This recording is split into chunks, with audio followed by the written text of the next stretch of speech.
So you want to get rid of your gut. I've lost over 45 pounds and completely transformed my body. So I'm going to be telling you 8 things that you should avoid if you want to lose weight.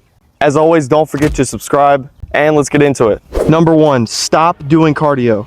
Obviously, I'm joking when I say stop doing cardio, but what I really mean is avoid doing too much cardio. If you do too much cardio, it's actually bad for you if you're trying to lose weight. Doing excessive amounts of cardio and substituting that for working out is actually going to negatively impact you in the future. Some people might not know this, but muscle burns more calories than fat does. So the more muscle that you have, your metabolism is actually going to be faster. And let's say that you do work out and you're still doing too much cardio, it will actually prevent you from recovering properly. Unless you're like a track runner or your only goal is to run faster or do cardio as much as you can, you should do like maybe 30 minutes of cardio a day. That's really all that you need. And that way your muscle has time to recover and you can build the most muscle that you can. Number 2, avoid extreme calorie restrictions. If your calorie intake is too low, instead of losing fat, you're going to be losing muscle. You want to find a good sweet spot so that way you're only losing fat.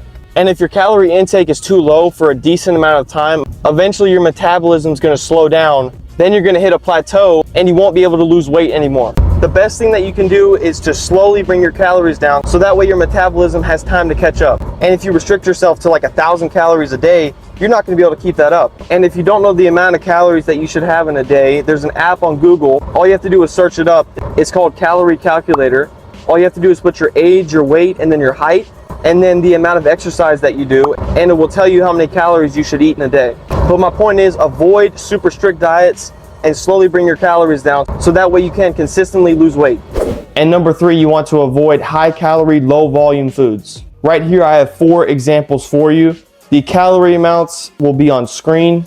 Okay, so first we have pizza and fried rice. This is 1 serving of pizza and it's 660 calories compared to the fried rice that is only around 700 calories.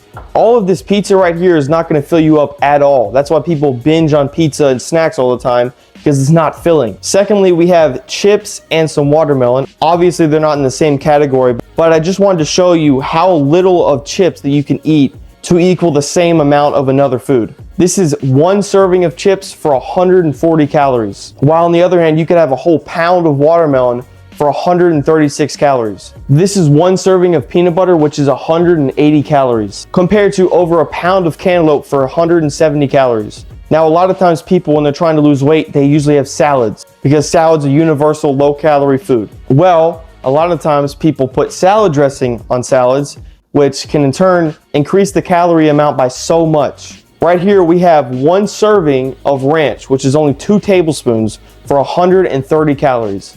Right here we have balsamic vinaigrette.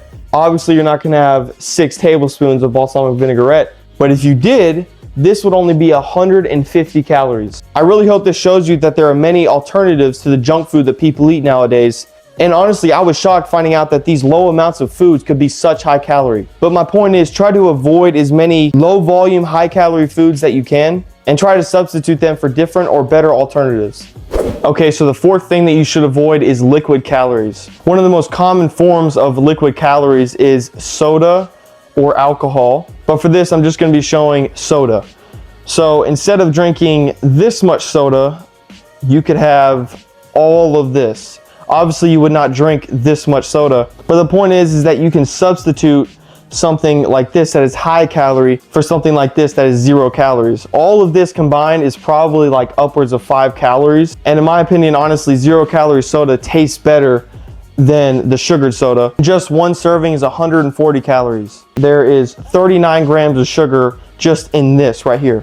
That is way too much sugar for just a small drink. And I know if you go to like a fast food restaurant, you're gonna get way more soda than just this. And for alcohol, in my opinion, you shouldn't be drinking alcohol. But if you are, you can definitely tone it down. Like instead of having a beer, you could have something definitely less calories. Beer is probably the most common way of getting a lot of calories in if you're drinking alcohol. But if you're really trying to lose weight, you probably wouldn't be drinking alcohol in the first place. And liquid calories is definitely the easiest way of getting a lot of calories in over a short amount of time, because you'll just drink soda or any high liquid calorie drink so quickly that you won't even realize it. But my point is, avoid liquid calories as much as you possibly can and try to substitute it for lower calorie alternatives. And the 5th thing that you should avoid if you're trying to lose weight is not getting enough protein. You got to eat big to get big. Everyone knows that you need protein to build muscle. Well, like I said earlier, the more muscle that you have, the more calories that you burn, which makes it a lot easier to lose weight. Now, there are many different numbers that scientifically say how much protein you should eat per pound of body weight, but the simplest one is 1 gram of protein per pound of body weight. So let's say you're 200 pounds, you would have 200 grams of protein each day. But if you're trying to lose weight, let's say you're 250 pounds and you're trying to get down to 190 pounds, then you would have 190 grams of protein each day. So my point is, definitely make sure that you're getting enough protein, and most importantly, avoid not getting enough protein. And the sixth thing that you should avoid if you're trying to lose weight is only focusing on the scale. A little over 2 years ago, I was going through a rough time in my life, and I had set a number in my head of 185 pounds. All I did was restrict my calories to pretty much nothing. And yes, I did lose weight. I got to 185 pounds, but in the process, I didn't really care about my health, and all I did was focus on the scale. I got way too skinny. I lost all my progress in the gym, and I didn't care about my health. So what I'm trying to say is, don't set a goal number in your head that you're trying to hit. Just try to lose weight week by week and reach a good weight that you feel healthy and that you look good. And the seventh thing that you're going to want to avoid is taking shortcuts. And what I mean by that is taking steroids or peptides. Everyone knows what steroids are, but most people don't know what peptides are. Peptides can do a lot of different things, but most of the time it's just controlling your appetite, burning fat, and preserving muscle mass. But taking peptides is a short-term solution. As soon as you stop taking them and you keep eating the same way as you did before you started taking them, all that fat is just going to come back. The best way you should lose weight is by doing it naturally. But if done wrong, the side effects of taking steroids is way worse than taking peptides. Now, I will say, if you get your blood checked, you know what you're doing when you're taking your steroids, they can be safer.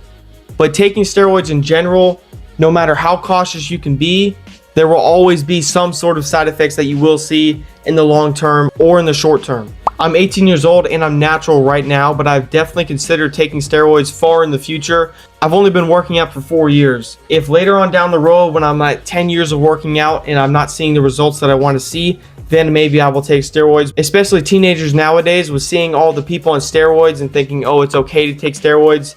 You should especially not be taking them as a teenager. But my point is, unless you're a bodybuilder, do not take steroids or peptides, especially if you're just starting to work out or trying to lose weight. And last but not least, number 8, you want to avoid fitness influencer scams. What you need to be on the lookout for is any supplement that claims it can boost your metabolism, scam. Any supplement that claims it can naturally boost your testosterone, scam. Any supplement that claims it will detox you, that's what your liver and kidneys are for, scam. Any green supplement that says in one scoop you get all the nutrients you need in one day, just eat whole foods, scam. And any supplement that claims it is just for women, it is the same exact supplement that men take but with a different label, scam. And especially when you see a lot of influencers nowadays saying, oh, buy my course for $100 to learn all the stuff that I learned on how to lose weight, you can just learn the same thing from me for free. And in my opinion, the only supplements that you need are vitamins, a once-a-day vitamin, and creatine. Creatine is the most researched fitness supplement that there is today, and I've noticed a lot of benefits from taking creatine. But my point is stay away from influencer scams, do your research, and know what you're gonna buy before you buy it. Well, that was 8 things that you should avoid if you're trying to lose weight. If you stayed this far, please drop a comment of any questions that you might have, and please don't forget to subscribe. And that's it.